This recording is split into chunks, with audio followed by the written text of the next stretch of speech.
قاضی فائز عیسیٰ نے بھی وہی روش اختیار کی. اب سارے ججز ملے ہوئے ہیں اور صرف اپنی نوکریاں بچانے کے چکر میں. اب یہ ساری کی سارے باتیں کی ہیں عمران خان نے اڈیالہ جیل کے اندر. اور عمران خان کی پارٹی کے جو بڑے بڑے رہنما ہیں انہوں نے عمران خان کے اس ٹویٹ کو ری ٹویٹ کرنا بھی مناسب نہیں سمجھا. ہاں علی امین گنڈا پور کا میں نے اسپیشلی چیک کیا کہ انہوں نے اس ٹویٹ کو ری ٹویٹ کیا ہے یا نہیں کیا. انہوں نے عمران خان کے اس ٹویٹ کو ری ٹویٹ کیا ہے.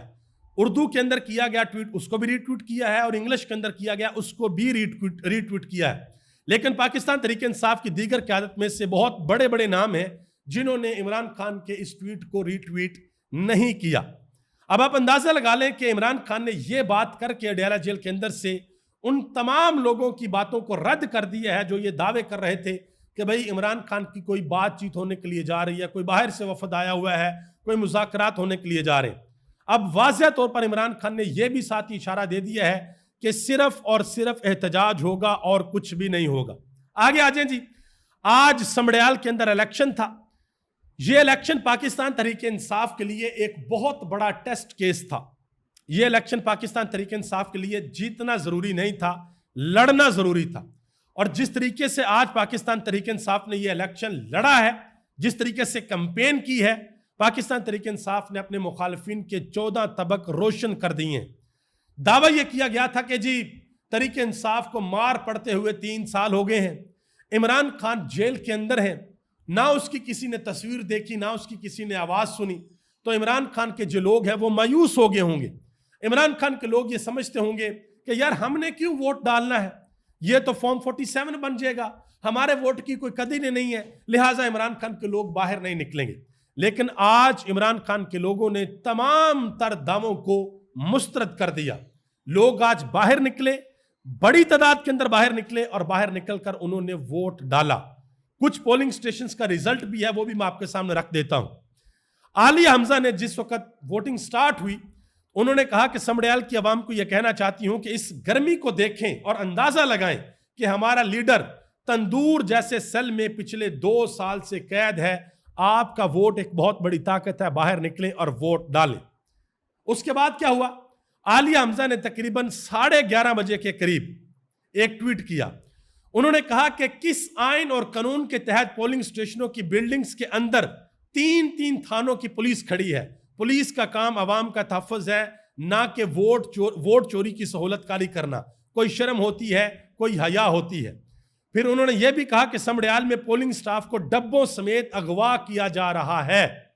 انہوں نے یہ بھی کہا کہ اگر عدلی حکومت بہت مقبول ہے تو پولنگ سٹاف ڈبوں سمیت اغوا کیوں کر رہے ہیں. انہوں نے کہا کہ اگر آپ کا اتنا ہی ووٹ ہے تو RO آفس کو آپ نے قلعہ کیوں بنا دیا ہے.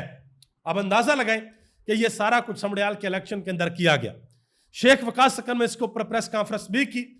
انہوں نے کہا کہ یہ وہی حلقہ ہے جہاں پر پاکستان تحریک انصاف 8 فروری کو 63,000 کی لیڈ کے ساتھ جیتی تھی, لیکن تب بھی دھاندلی کر کے فارم 47 پر ہمارے امیدوار کی جیت کا نوٹیفیکیشن جاری نہیں کیا گیا. آج بھی پاکستان تحریک انصاف کا ووٹر بڑی تعداد کے اندر نکلا ہے, لیکن آج بھی جو پاکستان کا میڈیا جو چیزیں چلا رہا ہے وہ یہی ہے کہ بھائی فارم 47 کے اوپر کچھ بھی لکھ کر نتیجہ جاری کر دیا جائے گا. لیکن ایک چیز میں آپ کو بتاؤں, پاکستان تحریک انصاف نے پنجاب کے اندر یہ بہت بڑا پاور شو کیا ہے. تحریک انصاف کی قیادت کے اندر ایک اتفاق اور اتحاد کی فضا قائم ہوئی ہے, اور جس وقت اب احتجاجی تحریک چلے گی اس وقت آپ کو اندازہ ہوگا کہ پنجاب کے اس الیکشن نے پاکستان تحریک انصاف کو پنجاب کے اندر موبلائزیشن میں کتنی مدد فراہم کی ہے. اور یہ جس طرح کا الیکشن ہو رہا ہے آپ اندازہ لگائیں کہ پیپلز پارٹی بھی اس کے اوپر چیخ پڑی ہے. ندیم افضل چند صاحب وہ کہتے ہیں جی یہ آپ لوگ بدماشی کر رہے ہیں, سرکاری بدماشی کر رہے ہیں, یعنی کہ الیکشن کے اندر سرکاری بدماشی ہو رہی ہے. ویسے پیپلز پارٹی اور نون لیگ کی پپیاں جپیاں جو ہے وہ جا رہی ہیں, ہر جگہ پہ جا رہی ہیں. اس کے علاوہ جو راجہ پرویز اشرف صاحب ہیں پیپلز پارٹی کے, وہ کیا کہتے ہیں؟ وہ کہتے ہیں جی PP 52 میں انتظامیہ مختلف علاقوں میں پولنگ سٹیشن بند کروا رہی ہے. صاف شفاف انتخابات کروانا الیکشن کمیشن کی ذمہ داری ہے. اگر انتظامیہ نے فارم 47 پہلے سے ہی تیار کر لیا ہے تو یہ بہت خوفناک بات ہے. نون لیگ کو متنبہ کر رہا ہوں کہ ایک سیٹ کے لیے ایسا نہ کریں. راجہ پرویز اشرف صاحب یہ بات کر رہے ہیں, تو آپ اندازہ لگا لیں. انتظار حسین پنجوتا نے اس کے اوپر ایک اہم ترین ٹویٹ کیا.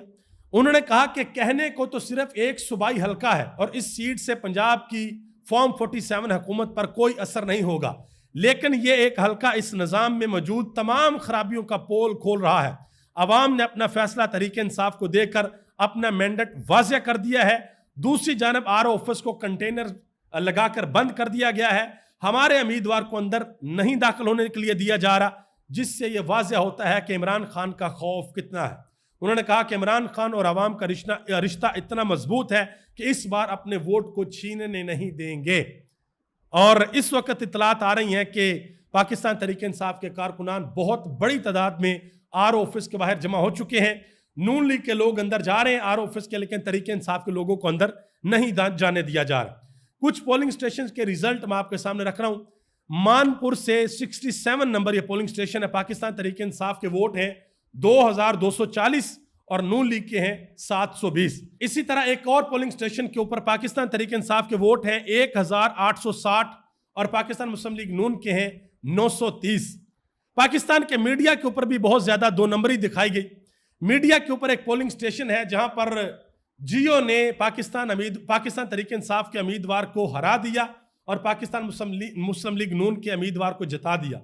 یاسر گیلانی صاحب نے اس کا فارم 45 میڈیا کے سامنے رکھ دیا اور بتایا کہ کس طریقے سے یہ دو نمبری ہو رہی ہے۔ جیو جو ہے وہ بتا رہا تھا کہ جی نون لیگی امیدوار کے ووٹ 425 ہے اور تحریک انصاف کے امیدوار کے ووٹ 105 ہے، جبکہ فارم 45 کے مطابق PTI کو 242 اور نون لیگ کو 157 ووٹ ملے۔ اور اس وقت جو خبریں چل رہی ہیں میڈیا کے اوپر وہ نون لیگ کو جتوا کر بیٹھے ہوئے ہیں۔ اب آپ اندازہ لگائیں، مجھے یاد آ رہی ہے وہ بات منیب فروق کی جو آج کل بڑی دھمکیاں لگاتے ہیں، جی عمران خان ہی از ڈن مطلب کہ ختم شد۔ منیب فروق نے منصور علی خان کے شو کے اندر یہ بات کی تھی۔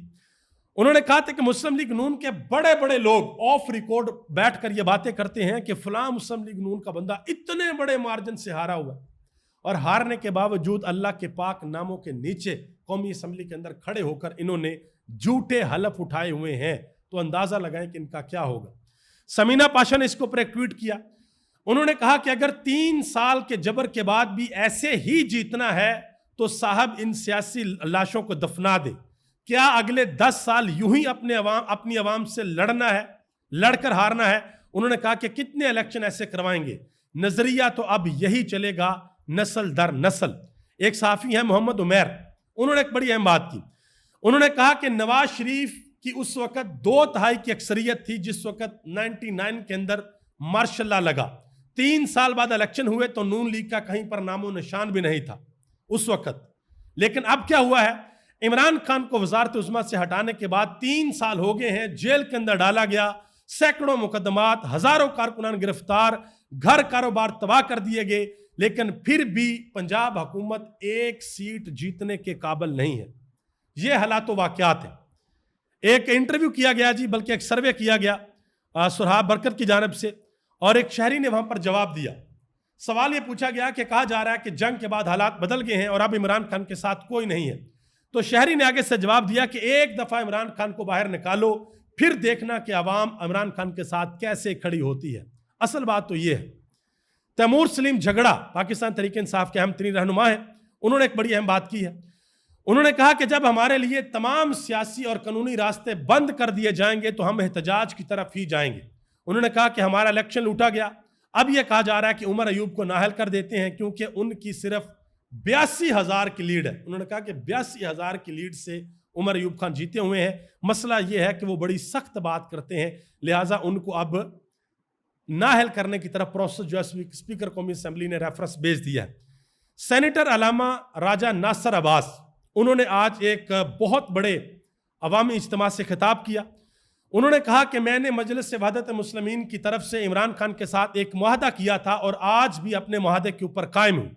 انہوں نے کہا کہ عمران خان کو ظلم کے تحت گرفتار کیا گیا، مگر کیا میں اس مشکل گھڑی میں عمران خان کا ساتھ چھوڑ دوں؟ انہوں نے کہا کہ میں راجہ ناصر عباس جعفری اپنے دستخط شدہ معاہدے پر جان بھی دے سکتا ہوں لیکن وعدہ نہیں توڑ سکتا۔ مزید انہوں نے کہا کہ اگر پوری دنیا بھی چھوڑ دے، میں اکیلا رہ جاؤں، تب بھی اپنے وعدے کے اوپر قائم رہوں گا جب تک وہ اپنے وعدے کے اوپر قائم ہے، یعنی کہ عمران خان۔ انہوں نے کہا کہ ہم آخری دم تک ان کے ساتھ کھڑے رہیں گے۔ یہ انہوں نے آج یادگار شہداء سکردو میں انہوں نے آج ایک بہت بڑے عوامی اجتماع کے ساتھ خطاب کیا۔ آپ برسٹر ابوذر سلمان نیازی انہوں نے ایک بڑی اہم بات کی ہے. انہوں نے کہا جی عمران خان واضح طور پر کہہ چکے ہیں کہ جس نے بات کرنی ہے مجھ سے کرے, اسٹیبلشمنٹ سے لینے دینے کی کوئی بات نہیں, بلکہ عدلیہ کی آزادی چاہیے. جیسے ہی عدلیہ آزاد ہوئی, اسٹیبلشمنٹ کی مداخلت ختم ہوئی, عمران خان باہر آ جائیں گے. انہوں نے کہا کہ جمہوریت بحال ہوگی تو یہ حکومت بھی گھر چلی جائے گی. ساتھ ہی انہوں نے یہ بھی کہا کہ 26ویں ترمیم کے بعد فیصلہ تو دور کی بات ہے, ارجنٹ کیس لگوانا ہی ایک بڑی خبر ہوتی ہے. انہوں نے کہا کہ نواز شریف کے کیس میں یہ ہوتا تھا کہ وہ جہاز کے اندر بیٹھتا تھا تو اس کا کیس لگ جاتا تھا, جبکہ ہمارے لیے عدالت کے دروازے بند ہو چکے ہیں, ہمارے لیے کیس لگ جانا ہی یہ خوشخبری ہوتا ہے. اگر عدلیہ اسٹیبلشمنٹ سے آزاد ہو جائے تو خان صاحب ایک ہفتے میں باہر ہوں گے. انہوں نے کہا کہ میرٹ پر کیس سنے جائیں تو القادر کیس کا بھی وہی حال ہوگا جو سائفر کیس کا حال ہوا ہے. یہ انہوں نے بات کی ہے. ناظرین کرام, ابھی تک لیے اتنا ہی. آپ سب کا بہت بہت شکریہ. پاکستان زندہ باد, پاکستان کے کروڑوں عوام پائندہ باد.